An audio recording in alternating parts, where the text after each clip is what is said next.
So we created this in our minds, false evidence appearing real. We made it real in our minds. That's why Churchill said there's nothing to fear but fear itself. That's the destructive monster. So turn off things that can contribute to your fear. Turn a deaf ear to people that all they can do is talk about how negative things are because they have bought into the consciousness of the world. Start attending workshops, seminars, listening to tapes on a daily basis to begin to recondition your mind, to retrain your thinking. Faith comes by what? Hearing and hearing and hearing. Listen to things that can empower you, that can enable you to create a new reality for yourself, and a new life for yourself. You might appear to be strange around most people. You know, most people think you're strange if you're happy today. People say, how you doing? I said, better than good. Whoa, what's wrong with him? Just go around smiling and watch people. Look at this. This is a weird guy over here. Because most people don't smile. Watch them. Look at their faces in the morning. Here we go, another Monday morning. How you doing? Haven't had my coffee yet. Don't ask me. See, these people have not found their purpose in life. That's why they're grumpy. That's why they're miserable. That's why they're so negative. They're hurting and they want to hurt other people. So start practicing using programs for your mind. Seminars, books, workshops. Keep a journal. Record your thoughts. What's happening with you? Every day when you get up, have a journal near you. I use the Jack Boland journal so that I can write down my ideas. I keep it by my bed so I can write down my thoughts. See, ladies and gentlemen, we get 3 to 4 thoughts a year that if we would act on those thoughts, they could change our life. When you don't have a true appreciation and acceptance for who you are, and you allow yourself to be immobilized by fear, what happens in the process is that you begin to abuse yourself. You begin to sabotage your life, you begin to sabotage your dreams, you begin to unconsciously work against yourself. You become your own worst enemy. So what do you do about that? Well, you begin to realize that your dream and your gifts have so much meaning and so much value for you till your hunger for them will begin to push you past the fear. Your hunger to have them will give you a special drive. As you work on yourself, as you begin to acknowledge your true identity, the true power that you have, the true capacity you have to bring about change, the miracle working power that you have within yourself to do the things that you want to do. When you take them on, I'm reminded of a man who, this gentleman was doing a special study of a special tribe in Africa, headhunters. And he had difficulty in developing a relationship with these tribesmen because of the fact that he had fear. He had fear they were going to take his head. So he worked there for a long time with no effort, no progress in developing relationship and rapport and being able to achieve a level of trust. So finally one night while he was in bed, he was thinking about it. I said, what is it that you came here to do? What is your life work as a missionary? He said, I wanted to study these tribesmen. He said, what's the worst thing that they can do to you? Kill you. And he just decided, hey, this is what I came here to do. I know that there's some risk involved, and I'm going to do it, come what may. He said, I'm not going to be afraid anymore. He went back the next day, and he started doing the work and trying to talk to and interview many of the members of this tribe. And they began to respond to him. They threw out the welcome mat to him. And years later, when people came to see what his progress was, they asked him, how were you able to do this? How did you convert the relationship from being hostile to that of being positive? And he said something I think has value for all of us. He said, when life can no longer threaten you with death, he said, what else is there? And the majority of the fears that we have are not life or death fears. They're not those kind of fears. But through our imagination, we blow them out of proportion and we give them more power than they actually have or deserve, and we permit them to govern our lives. We permit them to determine how far we can stretch out on our dreams and discovering our stuff. And as we begin to look at ourselves and begin to, wait a minute, just getting to the point as you assess yourself and begin to prove yourself and just say, wait, hold a minute. I've been sweating this out. What's the worst thing that can happen to me on this? Will it kill me? Will I die? Why am I going through all of these changes over this? How much power does this really have? And am I the one that's feeding the power into it? See, a lot of times we allow ourselves to be fed and to be programmed into being afraid. I mean, you watch the news and read the newspaper, you'll be scared to come out the house. Am I right? You'd be afraid. So what kinds of things, what kinds of thoughts are you feeding your consciousness? What kind of things are you putting in your mind that will enable you to either move forward or to justify why you're staying where you are? I used to be a door-to-door salesman. I had X number of TVs. I had a minimum amount that I knew I had to sell every day in order to provide for my mother, who was ill at the time, who had lost her job at the M&M cafeteria because of arthritis. And I said, I'm going to go door to door, and sometimes I would not come home until 1 o'clock at night, knocking on people's door, people closing. What do you want? Would you like to buy a nice working month's television set, no money down? No. What about an Emerson TV? No. Thank you very much. Do you know anybody else that would be interested? No. Thank you very kindly. Knock on another. Hello. Would you like to buy a nice working television set, no money down? No, get away from our door. Thank you very kindly. Do you know anybody else would be? Yeah, my cousin, he lives 2 doors down. Thank you very kindly. I tell him you sent me. When I heard your cousin told me that you wanted to buy a television set, told me to come here and talk to you, we got a special discount for you. Yes, come in, I'm interested. I would just keep right on. I would not go home until I did it. It's an interesting thing, ladies and gentlemen, that when we put ourselves in a situation where we say we're going to do it, it puts you in another zone where the universe responds to you. When you have that kind of consciousness, see, the universe responds to the man or woman that refuses to be denied, because that is your commitment.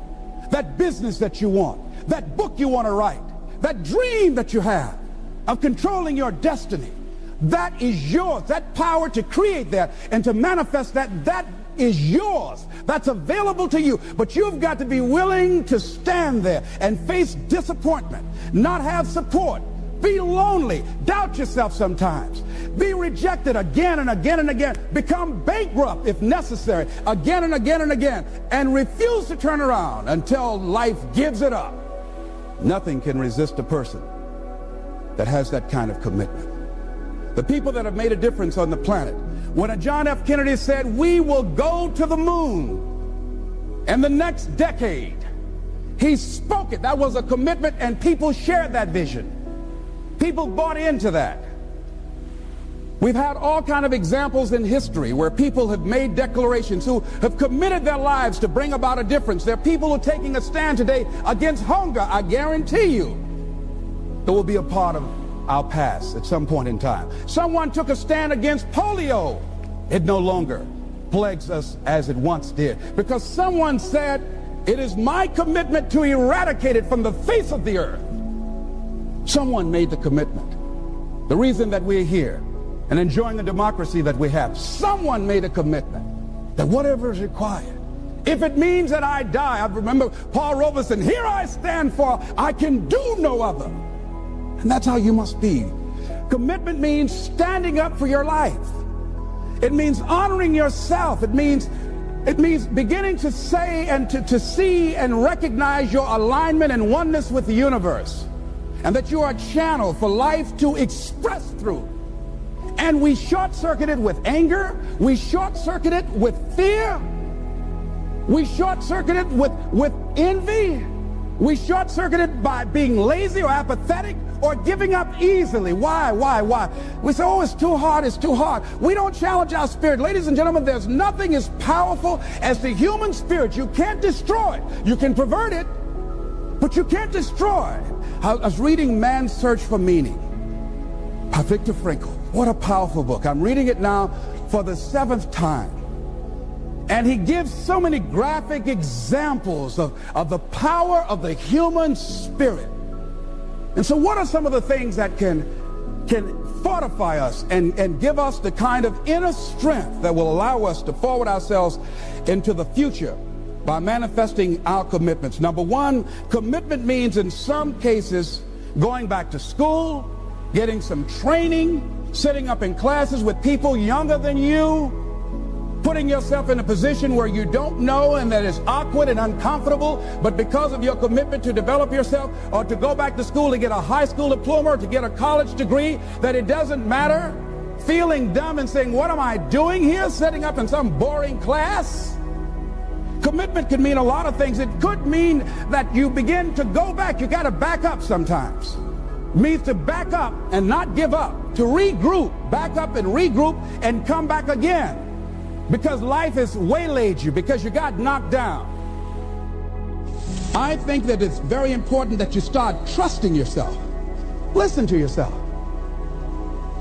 Listen to that still small voice within you. Don't try and make everything logical. There are some things about life that defies logic, that you just can't explain how the outcome is going to be.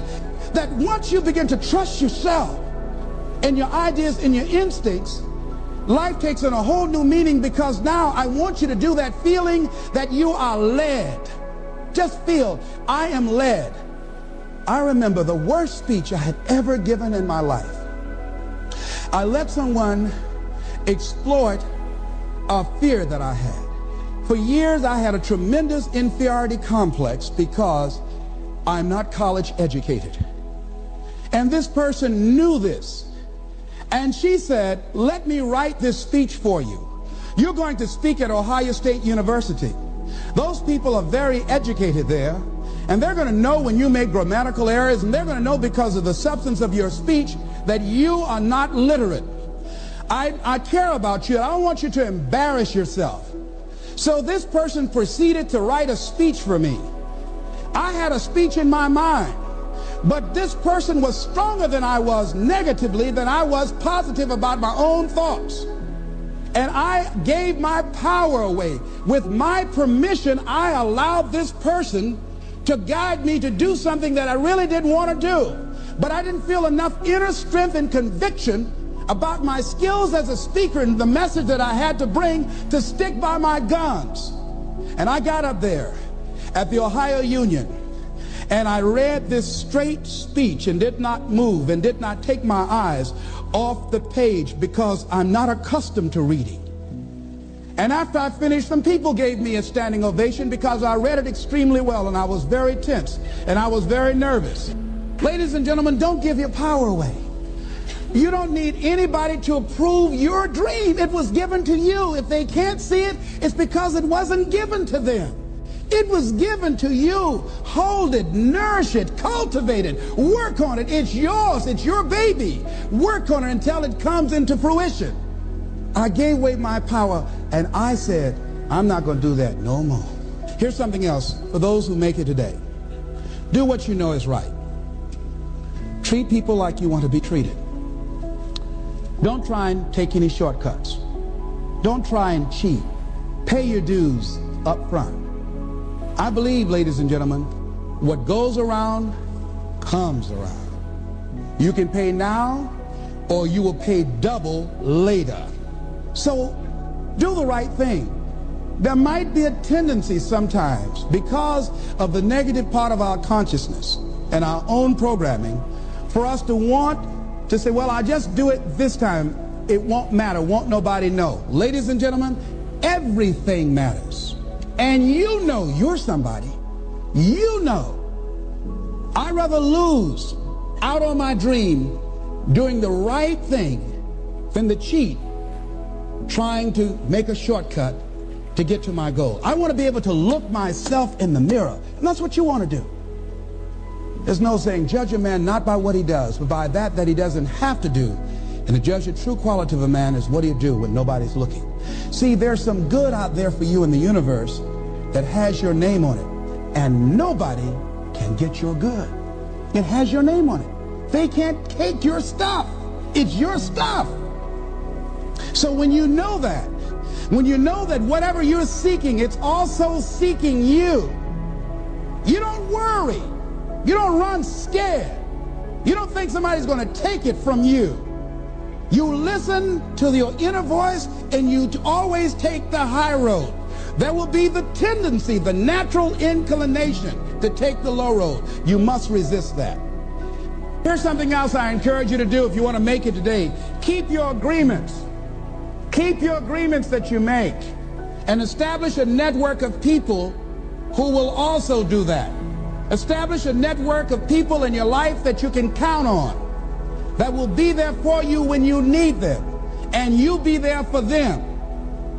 Here's the other thing, is you're working on your dream. A lot of people have been calling me saying, hey, man, I read about you in Ebony. Boy, you're lucky. Ladies and gentlemen, let me tell you something. Here's something else. 3 P's to have in your life. In working on your dream and doing your life work, you must be patient, persistent, and positive no matter what.